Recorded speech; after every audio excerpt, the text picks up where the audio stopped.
Righteous Theodora the Empress. February 11th. Empress Theodora secretly preserved the veneration of holy icons under her iconoclast husband, later restoring them to the church as regent for her son.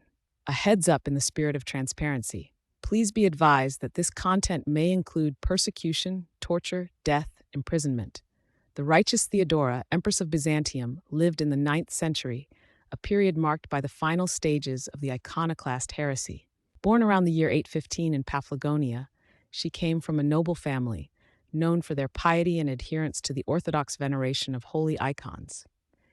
In 830, Theodora was chosen to be the wife of the Emperor Theophilus. Emperor Theophilus was a fervent opponent of the veneration of icons, rigorously enforcing the iconoclast policies established by earlier emperors. During his reign, from 829 to 842, the veneration of holy icons was deemed a crime, punishable by severe measures, including torture and death. Theophilus directed his persecution against monks, clergy, and laypersons who refused to abandon their orthodox confession. Despite her position as empress, Theodora found herself in a perilous situation. She maintained her orthodox faith in secret, preserving holy icons in her private chambers. She taught her children the proper veneration of these sacred images. A well-known account from this time describes a court jester who observed the empress and her children venerating icons. With presence of mind, Theodora averted discovery by presenting the icons as her beautiful dolls, thereby concealing her orthodox practice from those who would report it to the emperor. Her mother, Theoctiste, and other family members also secretly held to the orthodox veneration of icons, providing a network of support in a time of widespread persecution. Emperor Theophilus reposed in 842, leaving his 3-year-old son, Michael III, as the heir to the throne. Theodora assumed the critical role of regent, governing the empire on behalf of her young son. This shift in power provided the opportunity for the restoration of Orthodox faith. With the support of key officials and the clergy who had endured persecution, Theodora immediately initiated the process of reversing the iconoclast policies. She arranged for the deposition of the iconoclast Patriarch John VII Grammaticos, who had actively promoted the heresy. In his place, she appointed the confessor Saint Methodius, a man known for his steadfast adherence to orthodoxy. In March of 843, Empress Theodora presided over a pivotal church council convened in Constantinople.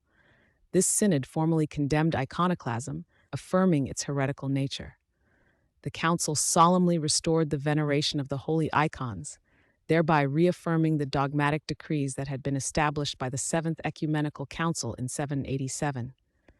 This momentous event marked the final victory of the Church over the iconoclast heresy, bringing an end to over a century of theological conflict and persecution. To celebrate this restoration of orthodoxy, a grand procession with holy icons was held on the first Sunday of Great Lent, March 11, 843. This event became known as the Triumph of Orthodoxy. The Church commemorates this triumph annually on the first Sunday of Great Lent, celebrating the steadfast faith of those who defended the icons and the divine grace that brought about their restoration.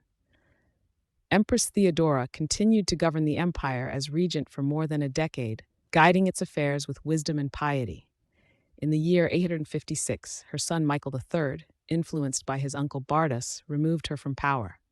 Theodora and her daughters were subsequently compelled to enter a monastery. She accepted this change in her life with humility, embracing a life of asceticism and prayer within the monastic enclosure. She reposed peacefully around the year 867.